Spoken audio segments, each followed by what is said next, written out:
चाचा जी की आवाज सुनकर सब लोग बाहर आते हैं। अरे क्या हुआ, तू ठीक तो है ना मेरे भाई? क्या भाई साहब, आपने भी नेहा की शादी तपती धूप में रखी है और आप मुझे लेने रेलवे स्टेशन भी नहीं आए। वहां से लेकर यहाँ तक आने में मेरी हालत खराब हो गई। अरे तो तुझे पैदल चलकर आने को किसने कहा था? अरे मैंने सोचा कुछ पैसे बच जाएंगे, यही सोचकर रेलवे स्टेशन से निकल लिया पैदल। लेकिन ऊपर से मेरी खोपड़ी और नीचे से पैर दोनों ऐसे सिक गए जैसे भट्टी में रोटी सिकती है।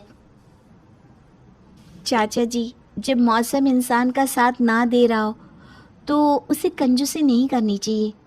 अरे नेहा बिटिया, काहे की कंजूसी? लेकिन तुम ये बताओ, तुमने ये जून के मौसम में शादी करने के बारे में क्यों सोचा? चाचा जी, कौन ऐसे मौसम में शादी करना चाहता है? लेकिन क्या करूं, मेरी शादी का मुहूर्त ही नहीं निकल रहा था। मुझे तो ये पता ही नहीं कि शादी वाले दिन क्या होगा। होगा क्या, सारे बाराती भुनी हुई भिंडी जैसे नजर आएंगे। अच्छा भाई साहब, अब आप परेशान मत होइए। ये बताइए, चाय लेंगे या कॉफ़ी? चाय कॉफी नहीं, मैं तो खुद उबलती हुई चाय के जैसा तप रहा हूँ। मुझे तो अभी ठंडक चाहिए, ठंडक। यहाँ बैठिए चाचा जी, देखिए एकदम सामने कूलर लगा हुआ है, आपको अच्छी ठंडक मिलेगी। अरे कूलर से कुछ नहीं होने वाला, मुझे तो एसी चाहिए। एसी के बिना मैं रह ही नहीं सकता। लेकिन हमारे घर में तो 2 ही कमरे हैं। वैसे दोनों कमरों में एसी लगा हुआ है। एक कमरे में बुआ जी और नेहा की मौसी हैं और दूसरा कमरा तो नेहा का है। अब हम दुल्हन का कमरा तो किसी को नहीं दे सकते ना। अरे कोई बात नहीं, जिस कमरे में नेहा की मासी और बुआ है बस उसी कमरे का दरवाज़ा ना थोड़ा सा खोल दीजिए, मैं उसके बाहर ठंडक लेकर बैठा रहूँगा।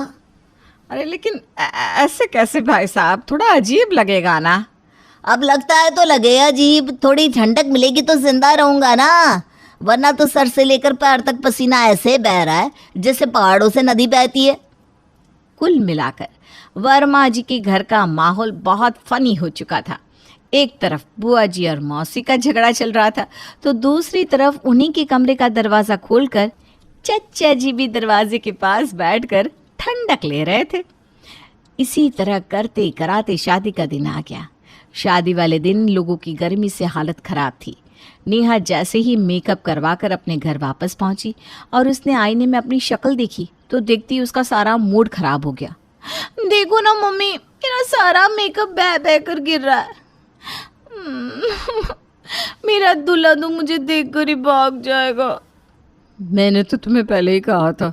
देखो नेहा, अब तुम ना एसी वाले कमरे से बाहर ही मत निकलना। हाँ, लेकिन शादी के लिए स्टेज तक तो मुझे जाना पड़ेगा ना, और इस स्टेज पर तो एसी भी नहीं लगा हुआ।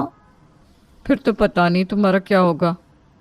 देखो कावेरी, तुम ना अपने चेहरे पर इतना मेकअप मत करो। कब से चेहरे पर कुछ कुछ लगाई जा रही हो।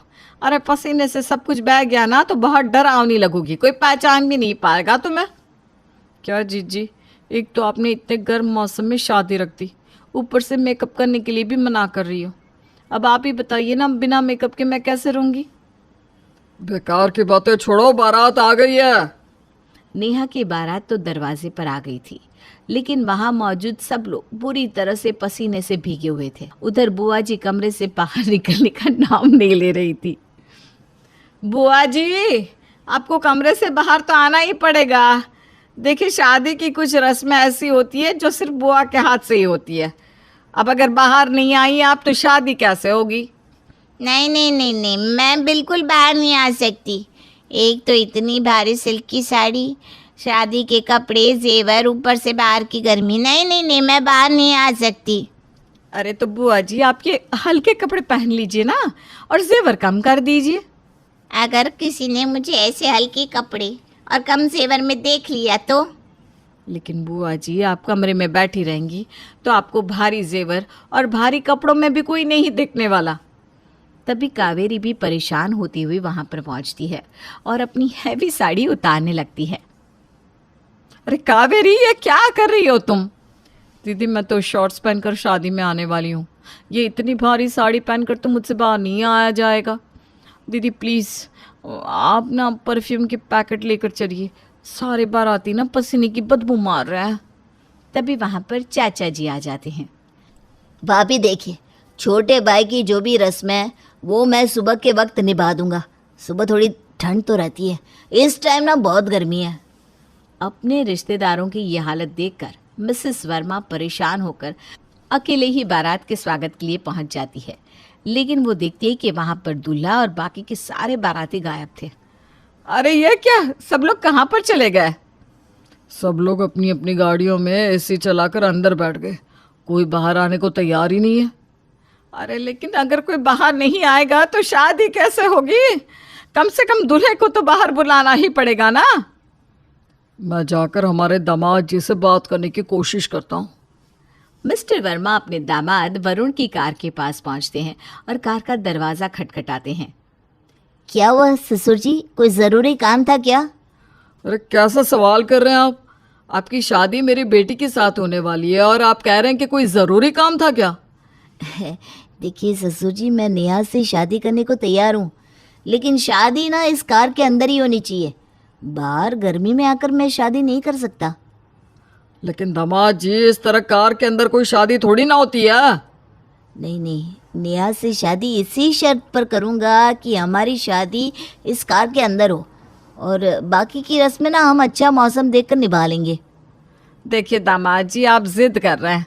मैं आपकी गलत फहमी दूर करने के लिए पंडित जी को बुला लाती हूँ। अब वही आपको समझा सकते हैं कि इस तरह शादी नहीं हो सकती। मिसेस वर्मा जब पंडाल में पंडित जी को ढूंढने के लिए गई तो उन्होंने देखा कि पंडित जी भी नदारद थे। पंडित जी को फ़ोन लगाकर पूछती हूँ, आखिर ऐन मौके पर कहाँ चले गए? मिसेस वर्मा पंडित जी को फ़ोन लगाती हैं। हेलो पंडित जी, कहाँ पर हैं आप? आपको पता है ना आज हमारी बेटी नेहा की शादी है और आपको यहाँ आना था। मिसेस वर्मा, गर्मी के मारे बाहर निकलने की इच्छा नहीं हो रही है।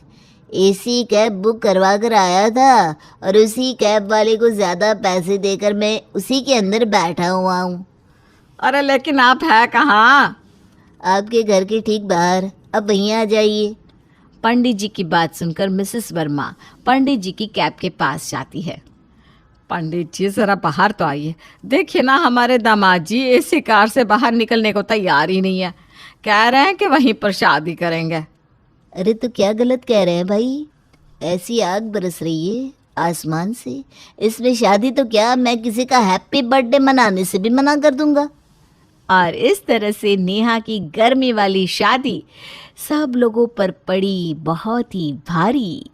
मिस्टर और मिसेस वर्मा ने जैसे तैसे करके सब रिश्तेदारों को मनाया और पसीने में तरबतर होकर नेहा की शादी करवाई।